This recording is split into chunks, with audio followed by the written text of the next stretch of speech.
आइए शुरू करते हैं न्यूज पथ पर सफर और सबसे पहले आपको दिखाते हैं ऐसी तस्वीरें जिनका जिक्र सरेरा है। ये तस्वीरें सुर्खियों में भी है और सोशल मीडिया पर भी है। इनसे आपका बाखबर होना बेहद जरूरी है क्योंकि चौराहे पर इन्हीं की चर्चा है और चर्चा इस साल के अंत में और नए साल से पहले मंदिरों में भक्तों की भारी भीड़ की भी है।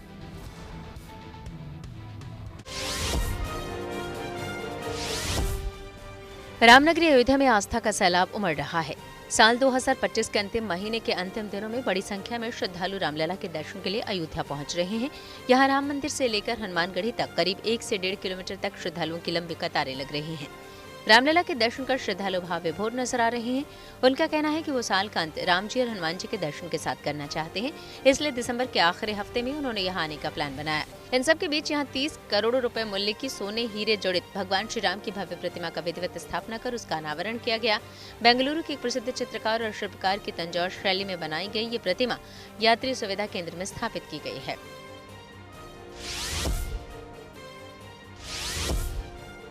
साल 2025 के अंतिम दिनों में देश भर के प्रमुख धार्मिक स्थलों पर श्रद्धालुओं का तांता उमड़ रहा है। बाबा विश्वनाथ की नगरी वाराणसी में श्रद्धालुओं की संख्या आम दिनों की तुलना में 10 गुना से भी ज्यादा बढ़ गई है।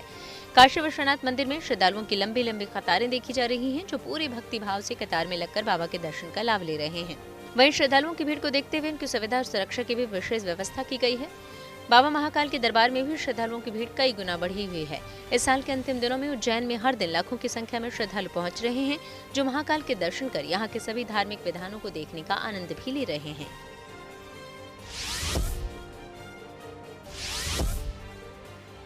संगम की रेती पर 3 जनवरी से लगने वाले माघ मेले के अंतिम चरण की तैयारियों के बीच यूपी के प्रयागराज में लोगों को गुलदाउदी और कोलियस पुष्प प्रदर्शनी का आनंद लेने का अवसर भी प्राप्त हुआ। राजकीय उद्यान चंद्रशेखर आजाद पार्क में लगी इस 2 दिवसीय प्रदर्शनी में रंग बिरंगे फूल मनोरम छटा प्रस्तुत कर रहे हैं, जिसका दीदार कर दर्शक मुग्ध नजर आए। फूलों की खेती को बढ़ावा देने के मकसद से आयोजित 2 दिवसीय इस प्रदर्शनी में इस बार सरकारी और निजी क्षेत्र के 85 प्रतिभागियों ने हिस्सा लिया। इसमें कुल 538 गमलों की प्रविष्टियां लगाई गई थी, जिनमें गुलदाउदी की 20 और कोलियस की 18 प्रजातियां प्रदर्शित की गई और इसके लिए लोगों को पुरस्कृत भी किया गया।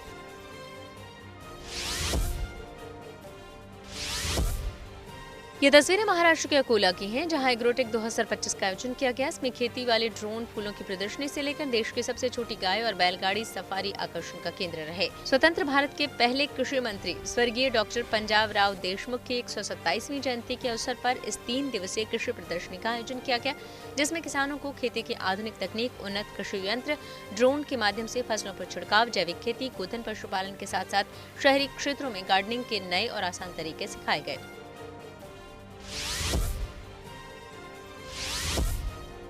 हजारों की भीड़ के बीच घोड़ों का शानदार प्रदर्शन। ये तस्वीरें गुजरात के मोरबी जिले के वांकानेर की हैं, जहां स्वदेशी घोड़ों की नस्लों और पारंपरिक घुड़सवारी शो का आयोजन किया गया।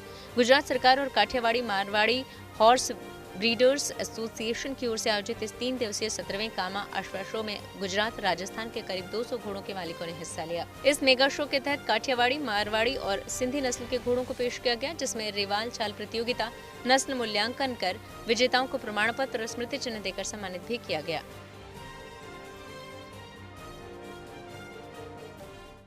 और अब बात करते हैं डॉक्टर की सलाह के बिना एंटीबायोटिक लेना क्यों खतरनाक है।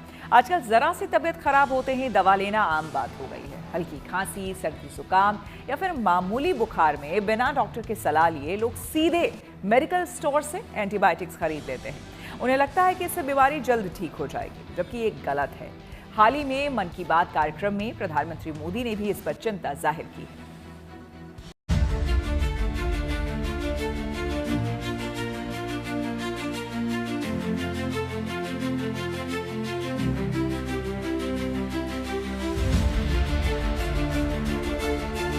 खांसी हो गई है या सर्दी जुकाम या फिर शरीर में दर्द, क्या ऐसे में आप केमिस्ट शॉप से दवा लाकर खा लेते हैं? क्या कई वर्षों से आप ऐसा कर रहे हैं? अगर हाँ, तो इसको अब ना करें।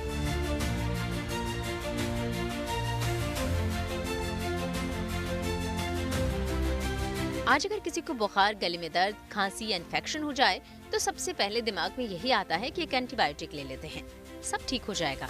लेकिन यही सोच अब हमारे लिए सबसे बड़ा खतरा बनती जा रही है। ऐसा इसलिए क्योंकि खुद से एंटीबायोटिक खाना आपकी सेहत के लिए गंभीर खतरा बन रहा है। इसको लेकर प्रधानमंत्री मोदी ने भी हाल ही में मन की बात कार्यक्रम में चिंता जताई है। प्रधानमंत्री ने लोगों से एंटीबायोटिक के सोच समझकर इस्तेमाल की अपील की है। ICMR यानी Indian council of medical research ने हाल ही में एक रिपोर्ट जारी की है। इसमें बताया गया है कि निमोनिया और UTI जैसी कई बीमारियों के खिलाफ एंटीबायोटिक दवाएं कमजोर साबित हो रही है। हम सभी के लिए यह बहुत ही चिंताजनक है। रिपोर्ट के मुताबिक इसका एक बड़ा कारण लोगों द्वारा बिना सोचे समझे एंटीबायोटिक दवाओं का सेवन है। एंटीबायोटिक ऐसी दवाएं नहीं हैं जिन्हें यूं ही ले लिया जाए। इनका इस्तेमाल डॉक्टर की सलाह से ही करना चाहिए। आजकल लोग यह मानने लगे हैं कि बस एक गोली ले लो, हर तकलीफ दूर हो जाएगी। यही वजह है कि बीमारियां और संक्रमण इन एंटीबायोटिक दवाओं पर भारी पड़ रहे हैं। मैं आप सभी से आग्रह करता हूं कि कृपया अपनी मनमर्जी से दवाओं का इस्तेमाल करने से बचें। एंटीबायोटिक दवाओं के मामले में तो इस बात का ध्यान रखना बहुत जरूरी है। मैं तो यही कहूंगा, मेडिसिन्स के लिए गाइडेंस और एंटीबायोटिक्स के लिए डॉक्टर्स की जरूरत है। ये आदत आपकी सेहत को बेहतर बनाने में बहुत मददगार साबित होने वाली है। ICMR की स्टडी में भी कहा गया है कि बिना वजह एंटीबायोटिक का इस्तेमाल देश में एंटी माइक्रोबायल रेजिस्टेंस यानी AMR का खतरा बढ़ा रहा है। ICMR की रिपोर्ट के मुताबिक भारत में कई आम संक्रमणों के इलाज में इस्तेमाल होने वाली एंटीबायोटिक दवाएं अब उतनी असरदार नहीं रहीं। खासतौर पर यूरिन इन्फेक्शन, निमोनिया, सांस के संक्रमण और घावों के इन्फेक्शन में दवाओं का असर कम होता जा रहा है। इसका मतलब साफ है कि अगर यही स्थिति रही तो भविष्य में साधारण इन्फेक्शन का इलाज भी मुश्किल हो सकता है।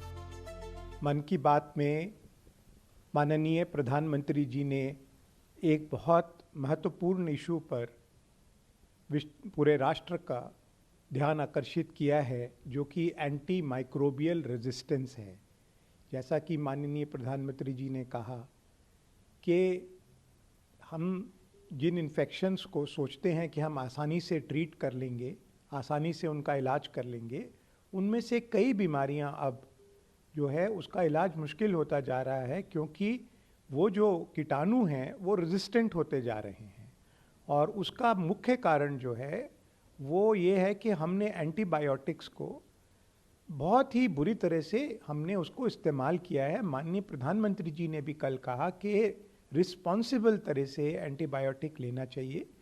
जब कोई डॉक्टर उसको एंटीबायोटिक लेने के लिए हमें कहे तभी हमें एंटीबायोटिक लेना चाहिए।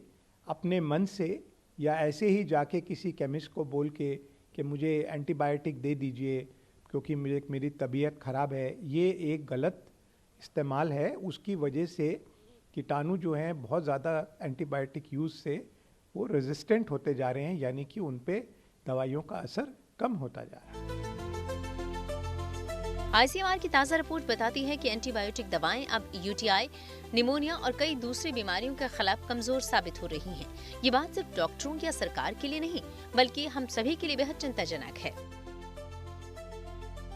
ये बहुत इंपॉर्टेंट चीज है कि एंटीबायोटिक्स हम लेना नहीं चाहिए जब वो जरूरत नहीं पड़ती है। और एंटीबायोटिक ऐसी दवाइयां हैं जो डॉक्टर का प्रिस्क्रिप्शन के बाद ही लेना पड़ता है। अगर हम ऐसे ही ले लेंगे तो उसका रेजिस्टेंस बढ़ जाता है और हमारे पास कोई और आर्मामेंटरी में रह नहीं पाएगा कि जब वो हॉस्पिटल में आएंगे, जब इन्फेक्शन बढ़ जाएगा, जब आईसीयू में जाएंगे, उस समय हमारे पास कोई रिजर्व ड्रग रहेगा नहीं, रेजिस्टेंस बढ़ जाएगा, क्योंकि इंडिस्क्रिमिनेटली यूज नहीं करना चाहिए। ये बहुत इंपॉर्टेंट चीज है। When it comes to the AIIMS and we have taken the leadership role, हम लोग यहाँ पर हमारा department wise SOPs and guidelines protocols हैं, हॉस्पिटल इन्फेक्शन कंट्रोल्स हमारे पास बहुत रोबस्ट सिस्टम्स हैं। अब मेरा ही आपको एग्जांपल देता हूं कि जब When we operate on even a newborn baby, small baby in a clean case, herniatomy हो गया मान लो, उसमें हम एंटीबायोटिक भी नहीं देते हैं. So it's very important that public के हिसाब से एंटीबायोटिक नहीं लेना चाहिए. जब डॉक्टर देते हैं तो लेना चाहिए. जितना दिन के लिए दिया है उतना ही लेना चाहिए. अदर देन दैट लेना नहीं चाहिए. ऐसे में सवाल है कि खुद से एंटीबायोटिक खाना कैसे सेहत को बिगाड़ रहा है. इस पर डॉक्टरों का कहना है कि लोग बिना जरूरत के ही एंटीबायोटिक ले रहे हैं. इससे शरीर में मौजूद बैक्टीरिया को इन दवाओं की आदत सी हो गई है. ऐसे में बैक्टीरिया दवा के खिलाफ प्रतिरोधक क्षमता बना रहे हैं. इससे दवाएं इन्फेक्शन में भी बेअसर हो रही हैं, जिसकी वजह से हर साल इस तरह के मामले तेजी से बढ़ रहे हैं. लिहाजा एंटीबायोटिक का लोगों पर असर नहीं हो रहा है और कुछ मामलों में ये जानलेवा भी साबित हो रहा है. हालांकि कई राज्यों में इसके खिलाफ महत्वपूर्ण कदम उठाए गए हैं, लेकिन ये प्रयास अभी भी नाकाफी हैं. कई राज्यों ने इस बात पे बहुत महत्वपूर्ण कदम उठाए हैं कि ओवर द काउंटर दवाइयाँ जैसे एंटीबायोटिक वगैरह ना बेची जाएं, सिर्फ प्रिस्क्रिप्शन पे ही बेची जाएं. और अन्य राज्य भी मुझे लगता है प्रधानमंत्री जी की बात के बाद इस बात पे और ध्यान देंगे. सबसे ज़रूरी ये है कि लोगों में इस बात का जो है वो बिल्कुल क्लैरिटी हो कि एंटीबायोटिक इस तरह खाने की चीज़ नहीं है कि ज़रा सी खांसी हुई, नज़ला हुआ या कोई भी दिक्कत हुई तो एंटीबायोटिक खा लिया. एंटीबायोटिक तभी खाना चाहिए जब उसकी इंडिकेशन हो, और वो इंडिकेशन एक जो डॉक्टर है, जो कि जिसने की जो रजिस्टर्ड डॉक्टर है, उसी की ही प्रिस्क्रिप्शन पे ही हमें एंटीबायोटिक लेना चाहिए. ना सिर्फ ये, ICMR डॉक्टर्स के साथ भी रैशनल यूज़ ऑफ एंटीबायोटिक्स पे कई तरह की स्टडीज़ भी कर रहा है और काम भी कर रहा है कि जिससे डॉक्टर्स भी सिर्फ एंटीबायोटिक्स तभी प्रिस्क्राइब करें जबकि उनकी आवश्यकता है. बिना आवश्यकता के एंटीबायोटिक लेने से एंटीमाइक्रोबियल रेजिस्टेंस बढ़ सकती है. एंटीबायोटिक दवाएं बैक्टीरिया से होने वाली बीमारियों के लिए है, लेकिन लोग वायरल से होने वाली समस्याओं में इनको ले रहे हैं. जबकि वायरल इन्फेक्शन में शरीर खुद ही 3 से 5 दिन में वायरस से लड़कर ठीक हो जाता है. ऐसे में एंटीबायोटिक्स लेना बेकार ही नहीं बल्कि नुकसानदेह भी हो सकता है. देखो, बहुत इंपॉर्टेंट चीज है, एंटीबायोटिक तो एंटीवायरल नहीं है. ये बहुत इंपॉर्टेंट चीज है, बताना चाहिए आपको. जब भी हम लगता है कि हमारा वायरल इन्फेक्शन है, वो सेल्फ लिमिटिंग होता है, डॉक्टर के पास जाइए. अगर सेकेंडरी इन्फेक्शन होता है तो डॉक्टर को पता लगता है एज के हिसाब से, कोमॉर्बिडिटी इश्यूज के हिसाब से, उसका इम्यूनोलॉजिकल कॉम्पिटेंस के हिसाब से डॉक्टर उसको प्रिस्क्राइब करता है, तो उस समय लेना पड़ता है. एंटीवायरल तो नहीं है एंटीबायोटिक, उसमें कोई फायदा ही नहीं है उसमें. एंटीबायोटिक्स का गलत और जरूरत से ज्यादा इस्तेमाल किडनी पर गंभीर असर डाल सकता है.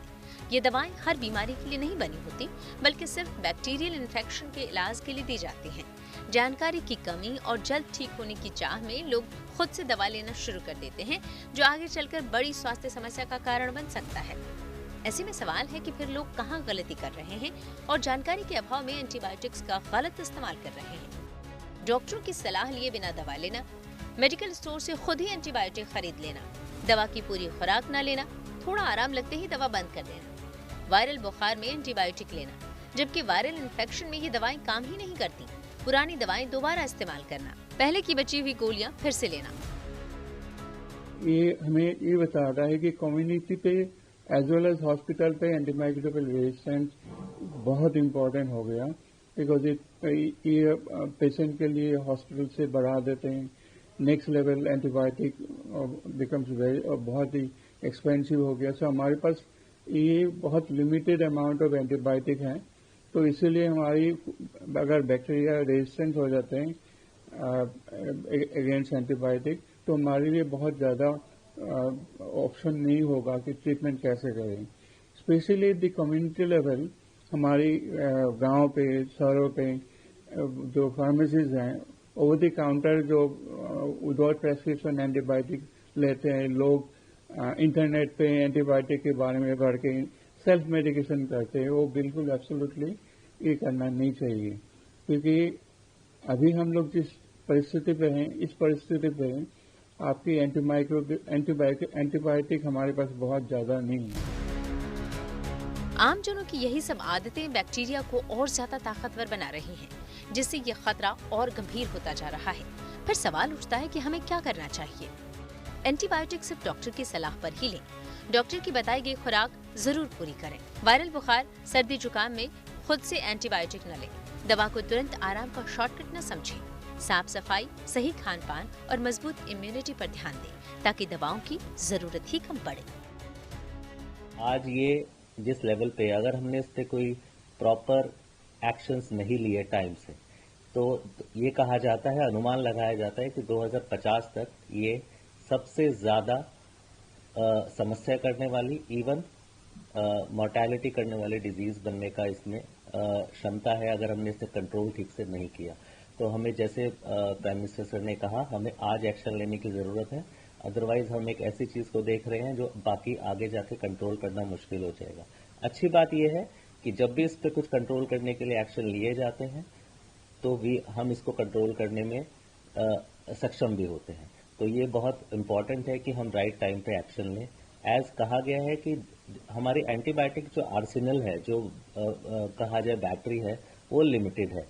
तो बट ये पैथोजेंस हैं जो जिनमें रेजिस्टेंस आता है, ये चेंज करते रहते हैं। अगर हमने वो दवाई को ठीक से यूज किया तो हम इसको मैनेज कर सकते हैं। मन की बात में प्रधानमंत्री का ये मुद्दा उठाना इसलिए महत्वपूर्ण है क्योंकि एंटीबायोटिक रेजिस्टेंस को विश्व स्वास्थ्य संगठन भी साइलेंट पेंडेमिक बता चुका है। अगर यही स्थिति रही तो आने वाले सालों में सामान्य समस्याओं में भी एंटीबायोटिक काम नहीं करेंगी।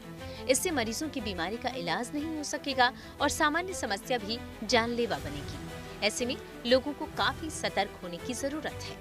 Bureau report, good news today. Surat में प्रदूषण के खिलाफ छात्रों ने की अनूठी पहल। आइए सीधे आपको लिए चलते हैं न्यूज एक्सप्रेस वे पर, जहां देश भर की कुछ और जरूरी खबरें कर रही हैं आपका इंतजार।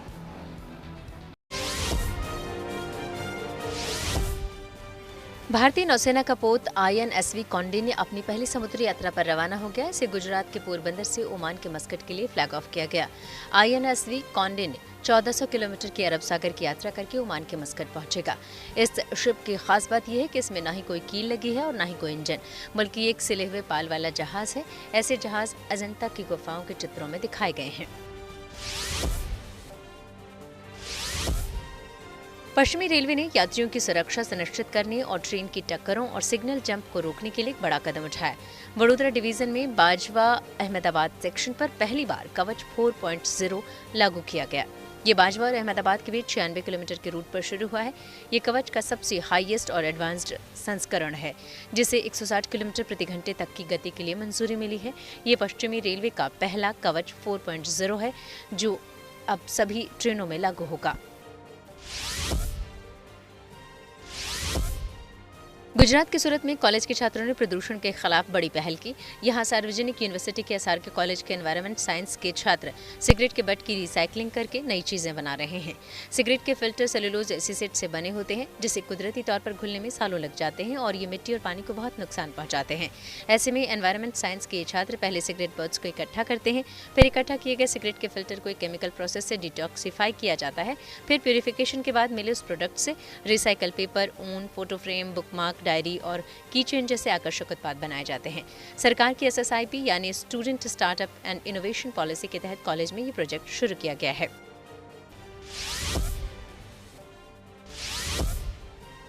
31 दिसंबर को साईं बाबा का दरबार भक्तों के लिए रात भर खुला रहेगा, ताकि जो श्रद्धालु साईं बाबा के दर्शन के साथ नए साल की शुरुआत की कामना लेकर वहां पहुंच रहे हैं, उनकी मनोकामना पूरी हो सके। साईं बाबा के प्रति लोगों में अटूट आस्था है। ऐसे में देश और दुनिया के लाखों श्रद्धालु नए साल की शुरुआत साईं दरबार में करते हैं। इसे देखते हुए साईं बाबा मंदिर ट्रस्ट की ओर से श्रद्धालुओं के लिए पुख्ता इंतजाम किए गए हैं। साथ ही साईं बाबा मंदिर ट्रस्ट की ओर से 31 दिसंबर को सुलभ साईं दर्शन के लिए साईं बाबा मंदिर पूरी रात खुला रखने का भी ऐलान किया गया है।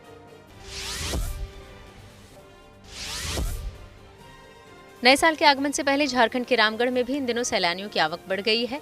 यहाँ के पतरातू डैम और प्रसिद्ध सिद्धपीठ रजरप्पा मंदिर में सैलानियों की भीड़ उमड़ रही है। ऐसे में प्रशासन ने पर्यटकों से सावधानी बरतने की अपील की है। प्रशासन के मुताबिक पतरातू डैम में लोग बोटिंग के लिए जाते हैं। ऐसे में उन्होंने युवाओं से सेल्फी के चक्कर में जान जोखिम में नहीं डालने और बोटिंग के दौरान लाइफ जैकेट का इस्तेमाल करने की सलाह दी है। साथ ही इमरजेंसी डायल 112 पर किसी भी तरह की परेशानी में संपर्क करने की अपील भी की है। और अब बात न्यू ईयर सेलिब्रेशन की। नया साल शुरू होने में सिर्फ 2 दिन बाकी है और हर कोई नए साल के स्वागत की तैयारियों में जुटा है। वहीं पहाड़ी राज्यों में सैलानियों की अच्छी भीड़ नजर आने लगी है। उत्तर भारत के तीनों पहाड़ी राज्यों जम्मू कश्मीर, हिमाचल और उत्तराखंड में पर्यटकों की भीड़ में लगातार इजाफा देखा जा रहा है, जिसके चलते जगह जगह जाम की स्थिति बनने लगी है, जिससे कि निपटने के लिए प्रशासन जुटा हुआ है।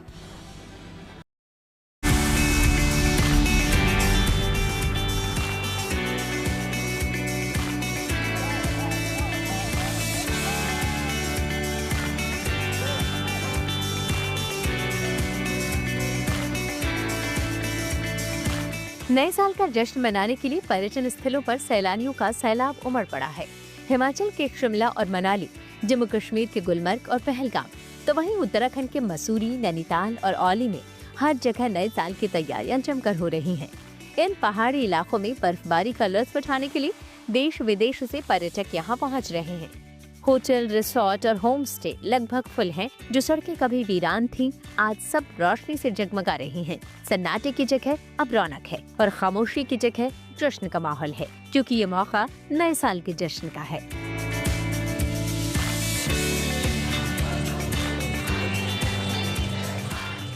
नए साल के स्वागत के लिए हिमाचल प्रदेश भी पूरी तरह तैयार है। शिमला में विंटर कार्निवल का आयोजन किया गया है। ये तस्वीरें पहाड़ों की रानी के नाम से मशहूर शिमला से आई है, जहां पर्यटकों की भारी भरकम भीड़ और शोरगुल से हर सड़कें और गलियां गुलजार हैं। ये हाल शिमला में तब है जब इस साल भी दिसंबर में शिमला में बर्फबारी का इंतजार है। बावजूद इसके बड़ी संख्या में सैलानी घूमने के लिए लगातार शिमला पहुँच रहे हैं और शहर के होटल 80 से 90% तक भर चुके हैं। दावा किया जा रहा है कि शिमला में हर रोज 15,000 गाड़ियां पहुंच रही हैं, जिससे जाम की स्थिति बनने लगी है। लिहाजा सैलानियों की बढ़ती भीड़ को देखते हुए अतिरिक्त पार्किंग और पुलिस बल की तैनाती की गई है।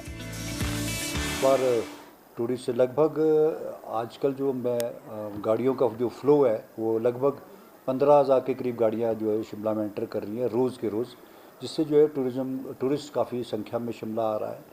और इसके अलावा हमारे जो पार्किंग की जो सुविधाएं थी पार्किंग की, उसको हमने रिस्ट्रिक्टेड रोड में भी हमने पार्किंग गाड़ियां लगाने की व्यवस्था की है।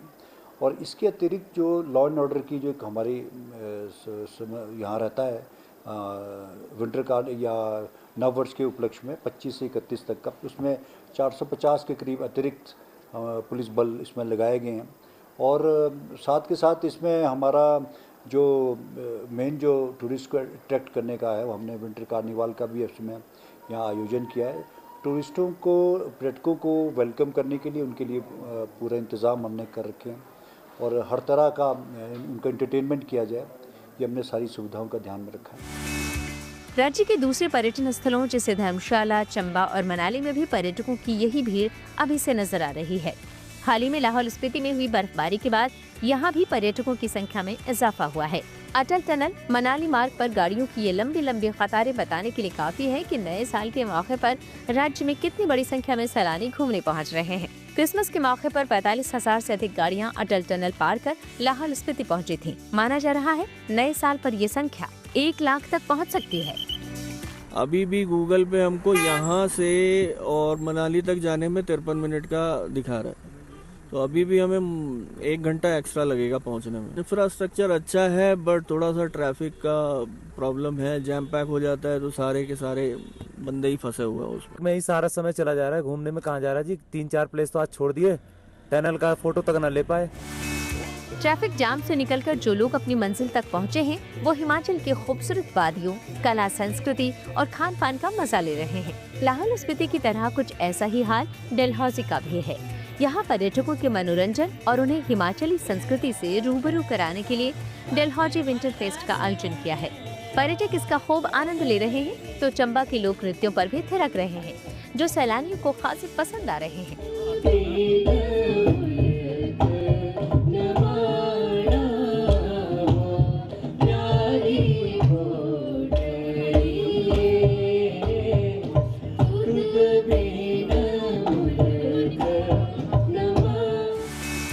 सैलानियों की इस भीड़ और मौज मस्ती के बीच प्रशासन का पूरा जोर इस भीड़ और ट्रैफिक को नियंत्रित करने पर है। न्यूज़ पर आगे है धन बाजार, जहां शेयर बाजार से लेकर कारोबार तक की सभी अहम खबरें होती हैं। जिसका सीधा रिश्ता आपकी आमदनी आपकी जेब से होता है। तो तेज रफ्तार खबरों के बीच ये जरूरी खबरें छूट ना जाए, इसलिए सीधे आपको ले चलते हैं धन बाजार।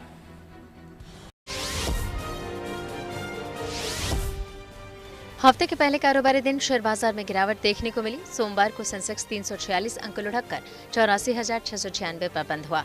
वहीं निफ्टी भी 100 अंक फिसला, ये गिरकर 25,942 पर आ गया। चांदी की कीमतों में उछाल जारी है, हालांकि सोने की कीमतों में गिरावट आई। सोमवार को सोना 500 रुपए सस्ता हुआ। इसके साथ ही दिल्ली में 10 ग्राम सोने की कीमत गिरकर 1,41,800 रुपए पर आ गई।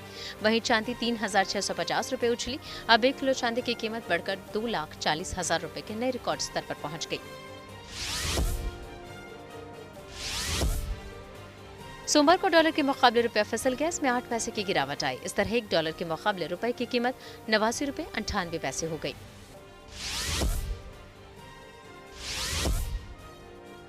आर्थिक मोर्चे पर अच्छी खबर आई। नवंबर में देश का औद्योगिक उत्पादन तेजी से बढ़ा। नवंबर में आईआईपी ग्रोथ बढ़कर 6.7% हो गया। इससे पहले अक्टूबर में ये 0.5% था, जबकि पिछले साल इसी महीने में यानी नवंबर 2024 में ये 5% था। चलिए न्यूज़ पर खबरों के सफर को आगे बढ़ाया जाए, लेकिन उससे पहले हमें रुकना होगा यहाँ, यानी कि वायरल चौक पर। यहाँ देख लेते हैं उन वीडियोस को जो कि सोशल मीडिया में धमाल मचाए हुए हैं। इनमें से कुछ वीडियोस ऐसे हैं जो आपको इमोशनल कर देंगे और कुछ आपको हंसाएंगे भी।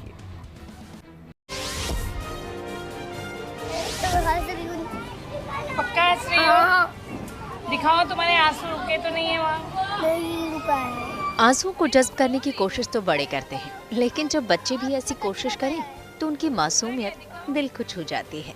अभी नहीं देखिए, स्कूल आकर घर की याद आ रही है। आंसू थम नहीं रहे, लेकिन भावनाओं को नियंत्रित करने की पूरी कोशिश है। टीचर जब पूछती हैं कि क्या उसे रोना आ रहा है, तो एकदम से जवाब देती हैं नहीं, और बहाना भी कितना प्यारा ढूंढा है। सुनिए जरा इन्हें, इनकी मासूमियत पर आप भी दिल हार जाएंगे। मतलब तुम रो नहीं रही हो? नहीं। हाँ? बोलो। नहीं रो रही मैं तो। हंस रही हो? हाँ। तुम तो बहुत प्यारी हो।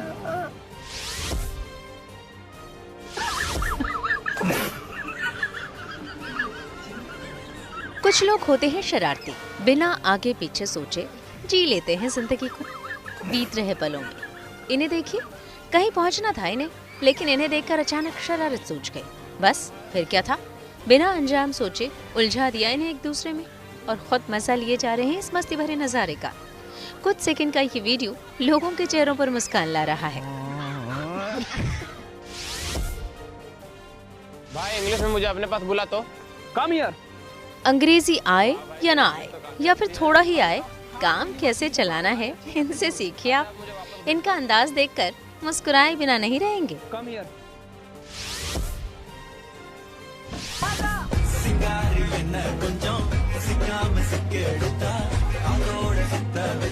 क्या अदा है, क्या जलवा है, क्या एक्सप्रेशन है, अंदाज देखिए जरा इनका। बच्चे जिस तरह से गाने के एक एक बोल को महसूस करके उसे अपनी भाव भंगिमाओं से जाहिर कर रही हैं, उसकी नजाकत देखकर लोग हैरान हैं।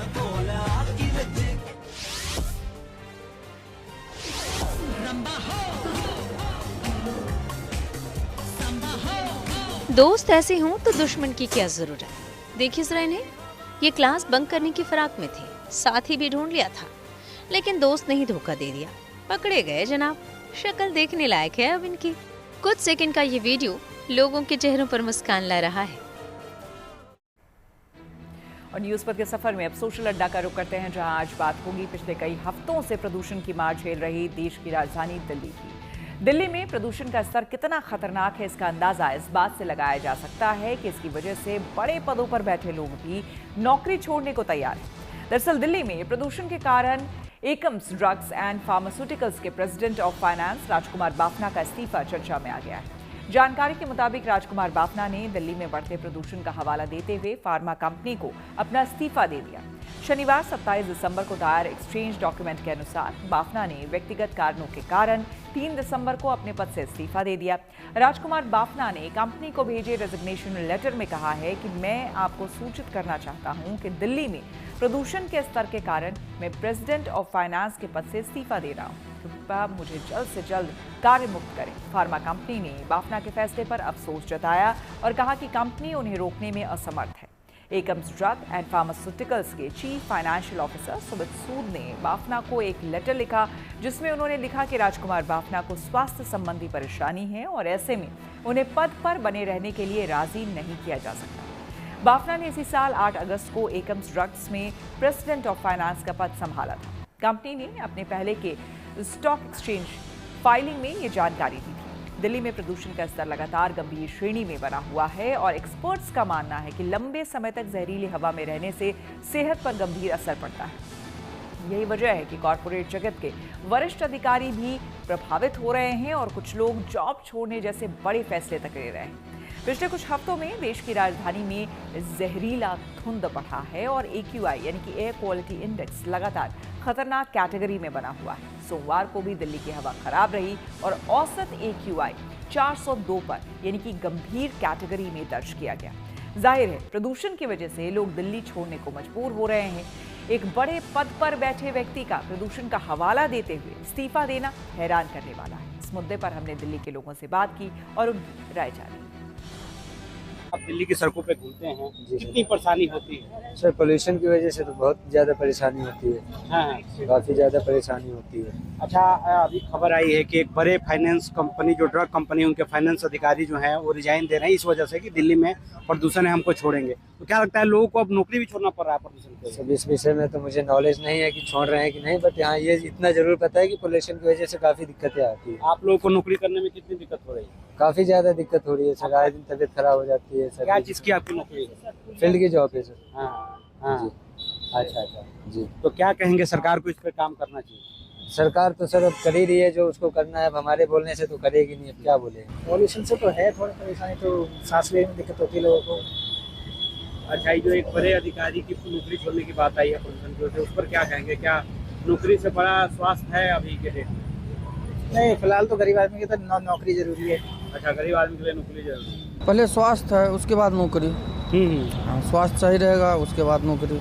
तो जिस तरीके से हालात बन रहे हैं दिल्ली में, कई दिनों से प्रदूषण है, गंभीर स्थिति में है, तो क्या लोगों को नौकरी अब देखिए इतना दिन तो बोल रहे थे केजरीवाल है प्रदूषण पे कुछ काम नहीं कर रहे हैं, ढकोसला है, ये है वो। अभी तो भारतीय जनता पार्टी की सरकार है, डबल इंजन की सरकार है, केंद्र में भी वो है, दिल्ली में भी वो है।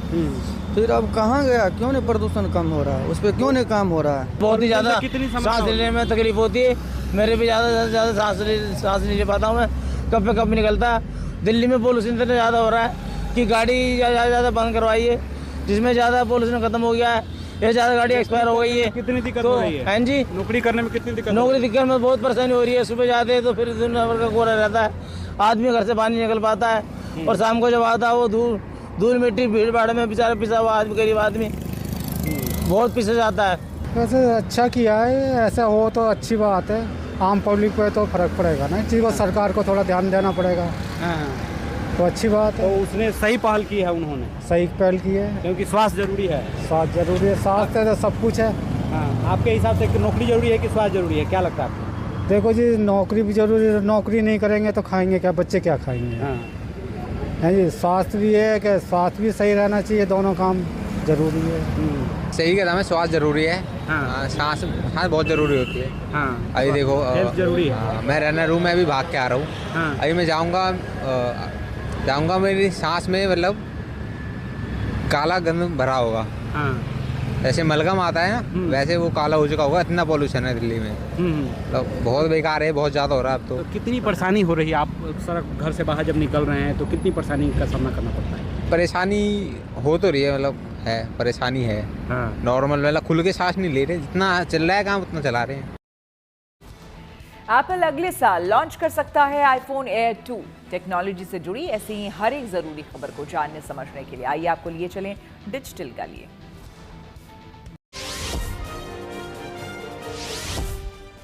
चर्चा है कि एप्पल अपने आईफोन एयर 2 को अगले साल लॉन्च कर सकता है। पहले कहा जा रहा था कि ये मॉडल 2027 में बाजार में उतारा जाएगा, लेकिन ताज़ा रिपोर्ट के मुताबिक एप्पल इसे जल्दी लॉन्च करना चाहती है। ऐसे में कंपनी आईफोन 18 प्रो मॉडल्स और फोल्डेबल आईफोन के साथ इसे भी अगले साल सितंबर में लॉन्च कर सकती है। भारतीय मैसेजिंग ऐप अरट्टाई ने अपने ऐप में नया पोल्स फीचर जोड़ा है। इससे ग्रुप चैट में फैसले लेना आसान होगा। मतलब इस फीचर की मदद से यूजर्स अब ग्रुप चैट के अंदर ही पोल बना सकते हैं। यूजर सवाल लिख सकता है, विकल्प जोड़ सकता है और ग्रुप के बाकी सदस्य सिर्फ एक टैप में अपना वोट दे सकते हैं। अब किसी फैसले के लिए दर्जनों मैसेज पढ़ने की जरूरत नहीं होगी। वहीं जनवरी में इस ऐप में और भी कई अपडेट्स लाने की बात कही जा रही है। डुकाटी ने भारत में अपनी नई बाइक XDeval V4 को लॉन्च कर दिया। इसमें 1158 सीसी का दमदार V4 इंजन दिया गया है। वहीं दावा है कि ये बाइक महज 3 सेकंड में 0 से 100 किलोमीटर प्रति घंटे की रफ्तार पकड़ लेती है। इसमें LED लाइट्स, 4 राइडिंग मोड्स और कई एडवांस फीचर्स दिए गए हैं। इसकी कीमत करीब 30,90,000 रुपए रखी गई है। बॉर्डर 2 में भी गूंजेगा घर कब आओगे। जी हाँ, इसके साथ ही फिल्म जगत से जुड़ी कुछ और खबरों को जानने के लिए आइए सीधे चलें फिल्मी मोड पर।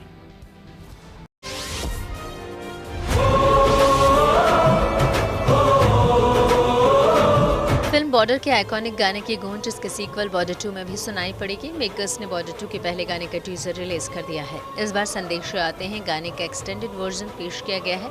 म्यूजिक में थोड़े से बदलाव किए गए हैं, लेकिन गाने की आत्मा वही है। गाने का नाम बदलकर अब घर कब आओगे कर दिया गया है।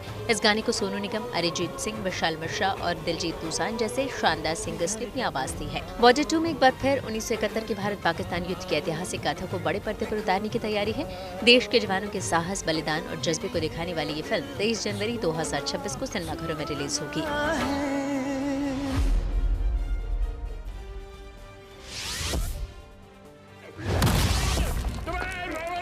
बॉक्स ऑफिस पर रणवीर सिंह की फिल्म धुरंधर का तूफान जारी है। ये फिल्म हर हफ्ते एक नया बेंचमार्क बना रही है। अब चौथे वीकेंड में इस फिल्म ने घरेलू बॉक्स ऑफिस पर 61 करोड़ 90 लाख रुपए का नेट कलेक्शन करते हुए पुष्पा 2 के रिकॉर्ड को ध्वस्त कर दिया है। पुष्पा 2 ने चौथे वीकेंड में 30 करोड़ रुपए का कलेक्शन किया था, जबकि धुरंधर ने चौथे वीकेंड में पुष्पा 2 के दोगुने से भी ज्यादा का कलेक्शन किया है। धुरंधर ने चौथे वीकेंड तक भारत में 730 करोड़ 70 लाख रुपए का कलेक्शन कर लिया है।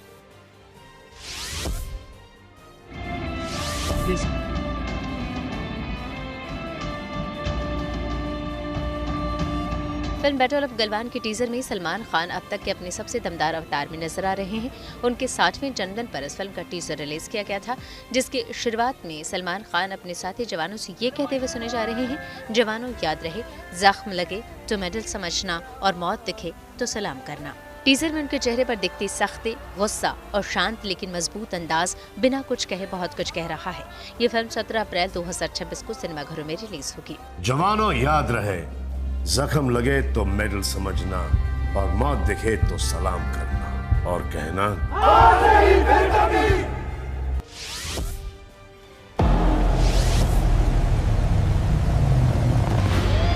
2026 में ईद के मौके पर रिलीज होने वाली सुपरस्टार यश की कन्नड़ एक्शन फिल्म टॉक्सिक से कियारा आडवाणी के बाद अब हुमा कुरैशी का फर्स्ट लुक भी सामने आ चुका है। फर्स्ट लुक में हुमा ब्लैक ड्रेस में ब्लैक रंग की कार के पास एक मॉडर्न गाउन पहने खड़ी हैं और पोज दे रही हैं। बैकग्राउंड में एक परी की मूर्ति और कब्रिस्तान नजर आ रहा है, जो देखने में काफी डरावना लग रहा है।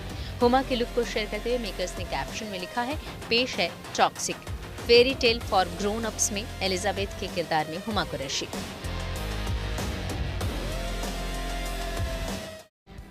अब रुक करते हैं प्रगति मार्ग का, जहां ऐसी खबरें हैं जो कि देश की तरक्की, प्रगति और लोगों की काबिलियत दिखाती है। आज हम आपको एक ऐसे शख्स के बारे में बताने जा रहे हैं जिसने कॉर्पोरेट जॉब को छोड़कर शहर से गांव का रुख किया और किसान का जीवन जीने लगा। जैविक खेती करते हुए उसने प्राकृतिक जीवन शैली को अपनाने के लिहाज से गांव के खेतों के बीच में ट्री हाउस बना डाला।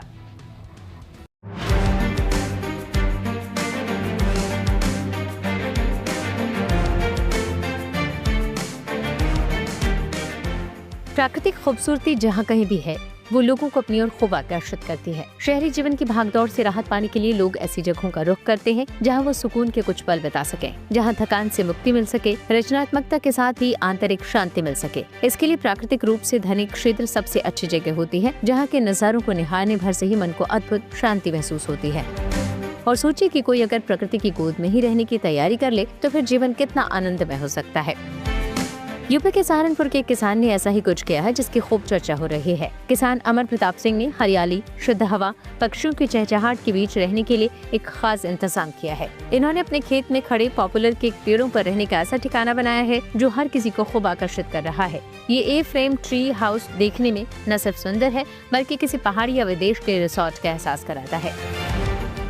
कॉर्पोरेट जॉब में रहे अमर प्रताप सिंह ने कोविड के बाद शहर की जिंदगी छोड़कर गांव लौटने का फैसला किया और प्राकृतिक जीवन शैली को अपनाने का फैसला किया। अब ये न सिर्फ जैविक खेती कर रहे हैं बल्कि प्रकृति के बीच में ही रहना चाहते हैं, जिसके लिए 7 साल पहले अमर प्रताप सिंह ने अपने सपने पर काम करना शुरू किया और अब इन्हें लोग प्यार से झोपड़ी वाला कहकर बुलाने लगे हैं। मैं पूरे देश में विदेश में घूमता रहता हूँ, तो कई साल पहले मुझे जाने का मौका मिला मालदीव्स। तो मालदीव्स में बीच के किनारे मैंने ट्री हाउसेस बने देखे ए फ्रेम के, तो उससे मैं बहुत ज़्यादा प्रभावित हुआ। उसके अंदर रहने का मुझे मौका भी मिला, तो उसके अंदर रहने की जो फीलिंग थी, जो नेचुरल मेडिटेटिव फीलिंग थी, उसको मैं नकार नहीं पाया। तो और अपना इंडिया में मैंने ये देखा है, जैसे साउथ में कई लोगों ने अपने ट्री हाउसेस बना रखे हैं और इसमें नेचुरल आपको नेचर से जुड़ने का मौका मिलता है। नेचुरली ये बहुत ज्यादा मेडिटेटिव होता है। आप ए फ्रेम के अंदर या त्रिकोणीय कोई भी चीज है उसके अंदर आप बैठेंगे तो आपको मेडिटेटिव फील होगा, आपके विचार एकदम थम से जाएंगे। तो इसीलिए इस प्रेरणा से मैंने ये ट्री हाउस 7 साल पहले बनाना शुरू किया था। चारों तरफ खेतों में हरियाली के बीच त्रिकोण आकार के इस ट्री हाउस में जाने के लिए अमर प्रताप सिंह ने सीढ़ियां बनवाई हुई हैं। 3 साल पहले इन्होंने कारीगरों की मदद से पेड़ों के बीच मजबूत ढांचा तैयार कराया जो अब ट्री हाउस का आकार ले चुकी है। हालांकि अभी ये सिर्फ सर्दियों के हिसाब से डिजाइन किया गया है, हर मौसम के लिहाज से पूरी तरह तैयार नहीं हुआ है। मेरे पास एक नर्सरी थी जिसमें पॉपुलर पूरे प्लॉट में पॉपुलर उग रखे थे, तो मैंने इंटेंशनली 4 पेड़ छोड़ दिए। उनको एक ही आकार से काट के मैंने 4 पेड़ छोड़ दिए और 3 साल पहले मैंने इसके ऊपर जो लोहे के गाटर है उससे एक फ्रेम तैयार करवाया अपना लोकल मिस्त्रियों से ही। और आज की डेट में मतलब अभी ये बन के अभी पूरा तैयार नहीं हुआ है। जब पूरा तैयार हो जाएगा कुछ और ही होगा। अभी ये सर्दियों के हिसाब से हमने तैयार किया हुआ। बेसिकली ये विश्राम गृह है, मैंने अपने लिए तैयार किया था, बट ये उभर के बहुत ही सुंदर आया है, मेडिटेटिव आया है। प्रकृति के करीब होने पर व्यक्ति ज्यादा सकारात्मक, रचनात्मक और खुद से ज्यादा जुड़ा हुआ महसूस करता है। वातावरण का स्वास्थ्य पर काफी असर होता है। प्रकृति के साथ समय बिताना फिजिकल और मेंटल हेल्थ दोनों के लिए फायदेमंद बताया जाता है। कुल मिलाकर प्रकृति के करीब जाना खुद को खोजने और तरोताजा होने का सबसे बेहतर तरीका है और इसी सोच के साथ अमर प्रताप सिंह ने इस ट्री हाउस को बनाया है। सहारनपुर से राहुल कुमार के साथ bureau report, good news today.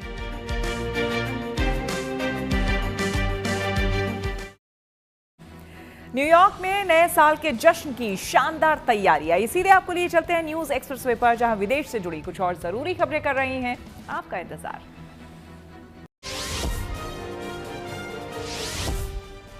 बर्फ से ढके पहाड़ों पर चढ़ाई अपने आप में किसी एडवेंचर से कम नहीं, लेकिन इटली में लोग उस वक्त माउंट एटना की चढ़ाई कर रहे हैं जहां एक ज्वालामुखी सक्रिय है। इसे लेकर लगातार चेतावनियां जारी की जा रही हैं। हाल ही में यहां येलो अलर्ट जारी किया गया है। ऐसे में एडवेंचर के शौकीन कुछ बेखौफ सैलानी इन बर्फीले पहाड़ों पर चढ़ाई कर रहे हैं। सक्रिय ज्वालामुखी के विस्फोट से घबराने की बजाय ये लोग ज्वालामुखी की राख के बादलों को करीब से देखने और सुहावने मौसम में स्की पर्वतारोहण का आनंद लेने के लिए लगातार आगे बढ़ रहे हैं। सैलानियों की इस टोली में ज्वालामुखी विज्ञान के गाइड यूसेप्पे कुर्सियो भी हैं। उनके मुताबिक विस्फोट, बर्फ और ठीक नीचे समुद्र, सब कुछ अद्भुत होने वाला है।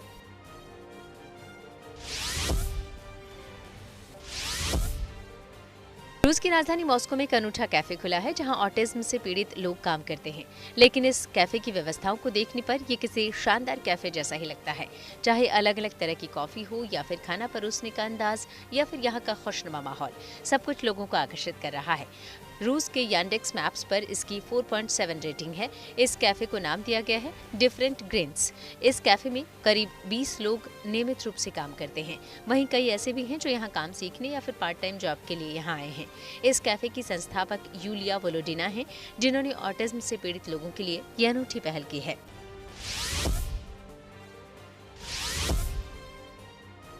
न्यूयॉर्क में नए साल के जश्न की शानदार तैयारी है। यहाँ के टाइम्स स्क्वायर में नए साल की पूर्व संध्या पर आयोजित होने वाले कॉन्स्टलेशन बॉल का अंतिम क्रिस्टल प्लेस कर दिया गया है।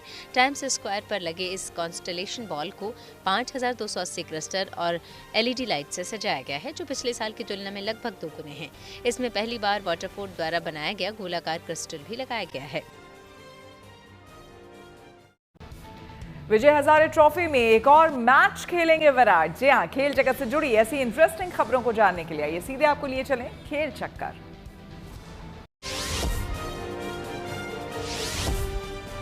विजय हजारे ट्रॉफी में विराट कोहली दिल्ली की तरफ से एक और मैच खेलने के लिए तैयार हैं। DDCA के अध्यक्ष रोहन जेटली के मुताबिक कोहली ने 3 मैचों के लिए अपनी उपलब्धता दी है। विराट के 6 जनवरी को BCCI के सेंटर ऑफ एक्सीलेंस में रेलवे के खिलाफ होने वाले मैच में खेलने की उम्मीद है। विराट पिछले 2 घरेलू मैचों में शानदार फॉर्म में नजर आए। पहले मैच में उन्होंने जहां 131 रन तो दूसरे मैच में 77 रन की पारी खेली। इसके साथ ही उन्होंने लिस्ट A क्रिकेट में 16,000 रन पूरे किए और ये उपलब्धि हासिल करते हुए सबसे तेज बल्लेबाज बनकर उन्होंने सचिन तेंदुलकर को पीछे छोड़ दिया। विजय हजारे ट्रॉफी में मध्य प्रदेश और मुंबई ने लगातार तीसरी जीत हासिल की। मध्य प्रदेश ने अहमदाबाद में खेले गए मैच में केरल पर 47 रन से जीत हासिल की। वहीं जयपुर में खेले गए मैच में मुंबई ने छत्तीसगढ़ को 9 विकेट से हराया। दोनों ही टीमें 12-12 अंक के साथ अपने अपने ग्रुप में टॉप पर हैं। विजय हजारे ट्रॉफी में ध्रुव जुरेल शानदार प्रदर्शन कर रहे हैं। अब तक खेले 3 मैचों में से पहले मैच में उन्होंने 61 गेंद में 80 रन बनाए तो दूसरे में 57 बॉल पर 67 रन की पारी खेली। वहीं बड़ौदा के खिलाफ तीसरे मैच में तीसरे नंबर पर बल्लेबाजी करते हुए जुरेल ने 101 गेंद खेलकर नाबाद रहते हुए 160 रन बनाए। अपने इस पारी में उन्होंने 15 चौके और 8 छक्के जोड़े। उनके इस शानदार नाबाद शतकीय पारी की बदौलत यूपी ने बड़ौदा को 54 रन से हराया। यूपी के सहारनपुर निवासी अफजल अहमद ने दिल्ली में आयोजित 68वीं नेशनल शूटिंग चैंपियनशिप में शानदार प्रदर्शन करते हुए गोल्ड मेडल पर कब्जा जमाया। अफजल के मुताबिक अब तक वे सैकड़ों प्रतियोगिताओं में हिस्सा ले चुके हैं और 100 से ज्यादा मेडल जीत चुके हैं, लेकिन नेशनल चैंपियनशिप में गोल्ड जीतना उनके लिए सबसे खास है। इसी के साथ न्यूज पथ में मेरे यानी कि श्वेता झा के साथ फिलहाल इतना ही। देश दुनिया की तमाम पॉजिटिव खबरों के लिए आप देखते रहिए गुड न्यूज टुडे।